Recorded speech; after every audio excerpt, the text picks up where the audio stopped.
देखिए, ज़िंदगी में ना करना सीखें। Learn to say no.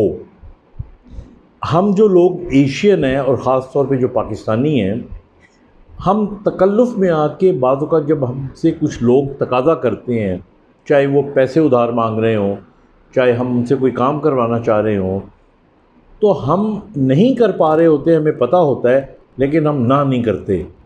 हम टाल-मटोल करते, अच्छा मैं देखूँगा, मैं कोशिश करूँगा, कुछ ना कुछ हो जाएगा, इंशाअल्लाह ताला हम कोशिश करेंगे। हालांकि दिल में उसको पता होता है कि मैं नहीं कर सकूँगा, इंशाअल्लाह ये काम नहीं हो सकेगा।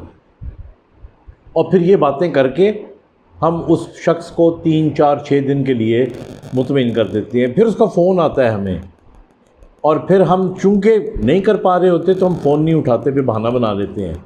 फ़ोन बजता रहता है, हम उठाते ही नहीं हैं।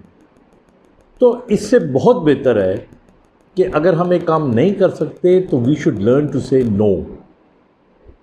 मैं भी एक ज़माना था कि नहीं कर पाता था, ना नहीं करनी आती थी मुझे, लेकिन मुझे इतने मसले हुआ करते थे, मुश्किलात होती थी, बल्कि वो लोग ज़्यादा जो थे वो परेशान और ज़्यादा नाला हो जाते थे, यार इससे बेहतर है तुम पहले ही ना कर देते, हम किसी और को ढूंढ लेते।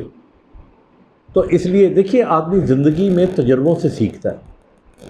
तो इसलिए मैं एज एन एल्डर आपसे रिक्वेस्ट करूँगा, अगर किसी का काम आप नहीं कर पाते तो जस्ट से नो। आप उसे कहें कि नहीं यार, ये हो ही नहीं सकता, मैं तुम्हें क्यों कहूँ कि मैं कोशिश करूँगा। ये कुछ काम नहीं हो सकते, कुछ काम हो सकते होते हैं।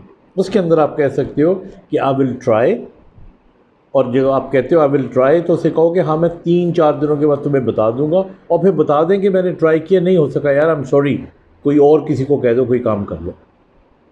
तो ये बहुत ज़रूरी है। देखिए, मैंने नोट किया है हमारे कल्चर में और वेस्टर्न कल्चर में ये फ़र्क है। वो लोग they are very straightforward, हमारे यहाँ तकल्लुफ़ात ज़्यादा हैं। हम लोग खाम यार वो नाराज़ हो जाएगा, उसका दिल टूट जाएगा। अबे दिल टूटना है उसका तो टूटने दो, क्योंकि आप जब नहीं काम कर सकोगे तब जब दिल टूटेगा तो बहुत बड़ा दिल टूटेगा। तो इसलिए I would recommend you learn to say no. Thank you.